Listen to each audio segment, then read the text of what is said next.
You're tuning into Black and White Sports on YouTube. The no-holds-barred truth on sports. The main event starts. All right, Black and White Sports supporters. Well, you smell that? Do you smell that? That is the smell of Caitlin Clark fans burning it to the ground today. This morning already. There's a lot of questions. What's going on? Is she hurt? Was she suspended because of the altercation with the assistant coach the other day? There's signs that she is hurt. We've seen it, this back issue, whatever. You got Stephanie White saying there's no issue here, but there was a situation with the back. Well, which is it? You're talking out of both sides of your mouth. You've got an issue now involving the timing of her not playing versus the selling of tickets because they're struggling to sell tickets. Almost 3,300 fans said, nah, we're not showing up. Actually, let me rephrase. 3,300 tickets didn't get sold.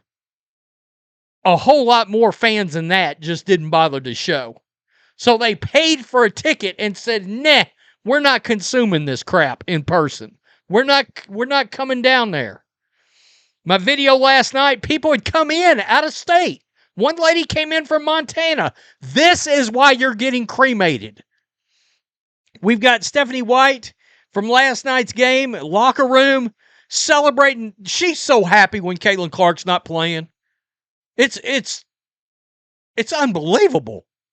And I've got a video of her getting a question that is not related to Caitlin Clark and her being giddy over it. This is not the coach you're looking for. Please move along. And how about this? How about the Department of Justice? Are they going to get involved? Because, betting. Betting. We pulled her at the last minute after people's been wagering on this game based on the injury report you put out. You didn't have her doubtful, probable, day-to-day, none of that.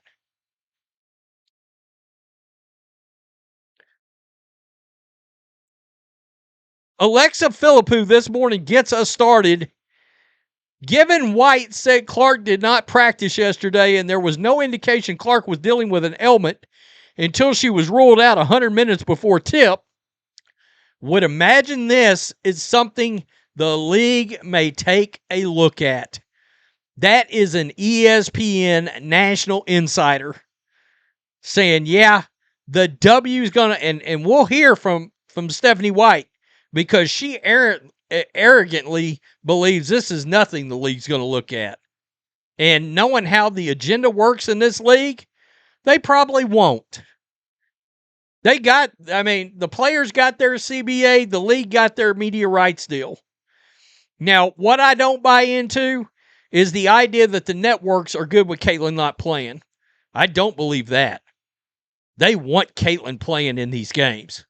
Because at the end of the day, they've got to answer to advertisers. If they don't deliver, they have to start providing free advertisements. That's what happens.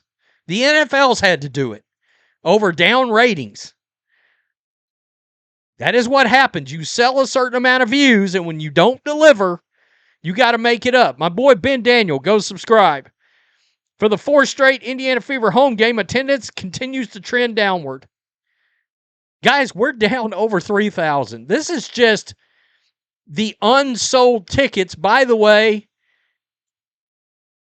being on a Wednesday has nothing to do with this. Caitlin Clark was selling games out on any day ending in a Y. Any day ending in a Y. That's not an excuse. Slurp FC. Save it. Nobody wants to hear it. Christine Brennan.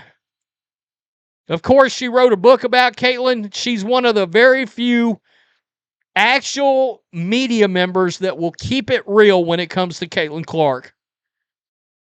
The story of the Fever and Caitlin Clark is simple. She is more than a basketball player. She is an entertainer. People pay to see her like she's the star of a Broadway show or it's a concert. It means honesty and transparency are crucial, especially with attendance dropping. Uh-oh. The national media just admitted the attendance is dropping. Brennan is always on it. Christine Brennan is always on this. She gets it. This is Stephanie White arrogantly believing they're not going to get fined from the league. Caitlin from earlier, she didn't practice yesterday. Why was she not listed on the injury report, or why wasn't the injury report updated like earlier today if she woke up with soreness in her back? Well, not everybody that doesn't practice or gets a pro day is on the injury report, so that happens all the time. And she wasn't listed on the injury report earlier because we expected her to play. And is she injured? I guess this is a fair question. Is she injured, or is it something other than an injury? Her back is sore, so if there's anything more detailed than that, that's the training staff. Do you think the Fever could get fined for not listing her as on the injury report? No. This job is too big for her. This job is too big for her. This is probably her dream job. If you remove Caitlin Clark because it's with the Fever, this is probably her dream job. But she's not big enough for this job because of Caitlin's stardom. She's not. Sorry. She don't know how to handle it. Listen to this. Caitlin needs to leave. This is disgusting. I have a question about fouling, so not Caitlin. Yeah. Thank you. But no problem. What? I have a question about fouling, so not Caitlin. Yeah. Thank you. But no problem. The giddiness surrounding not having to talk about your superstar best player. Put this woman in the unemployment line, please. Send her back to Connecticut. That's about her speed. Oh, you know what? Don't do that, because then she'll be coming with the comments to Houston. No, negative. I don't care. Send her to whatever league Brittany Griner was playing in Russia. How about that? Yeah, I said it. Right here. The happiness, the giddiness to get the win without the superstar. All right. It's about growth, right? 75% assist rate, y'all. Excellent. 21 assists on 28 field goals. Really good stuff. We moved the ball incredibly well. 25 for 29 from the free throw line. Good stuff. We out-rebounded them. You know, I thought our ball movement, our ability to handle pressure, especially in the first half, or really through the first 2.5 quarters, was really good. Okay, really good. Our defensive energy and intensity, for the most part, really good. Proud of our effort. Really proud of you guys. It's a really great effort. Oh, we also had 20 points off of turnovers, so good job. Violations. How many? I don't know. 2 violations. 4, 3, 1, 2, 3. Okay. So, as you can imagine, a lot of fans weighed in on this because she's ecstatic. She's ecstatic.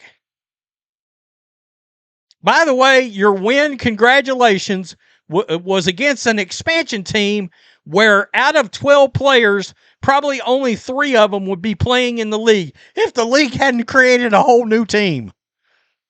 It was a win against an expansion team. This is not some great win. This is not some overachievement. Fire White and the whole organization stealing money from fans on CC playing at this point. I mean, done with you as long as the shit show White is the coach. At some point, Caitlin Clark will man up and stop taking disrespect, and all of her fans that are still here will follow her wherever she goes. Cokehead White and Amber Cock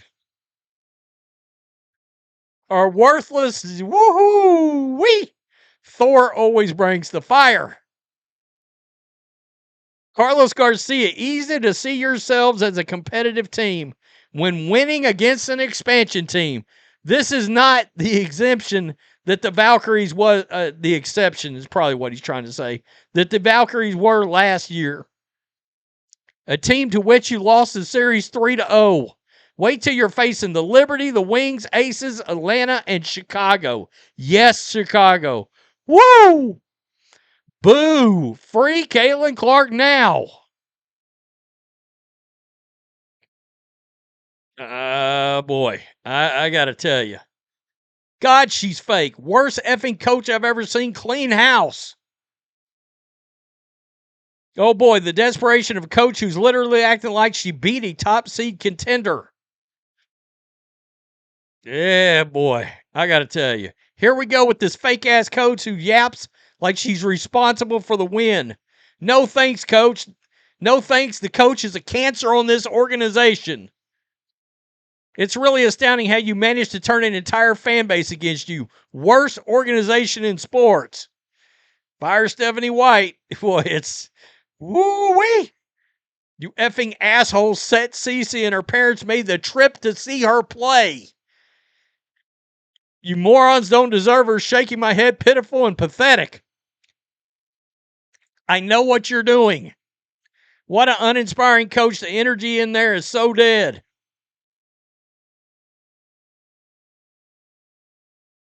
Okay, now, coach, when it comes to your indifference towards Caitlin, she's so happy when Caitlin is injured. We've seen that. We saw it last year. Remember me? I've got to play the bad guy in the darkness. This is the Sith Lord you're looking for. Yeah, right here. You do it.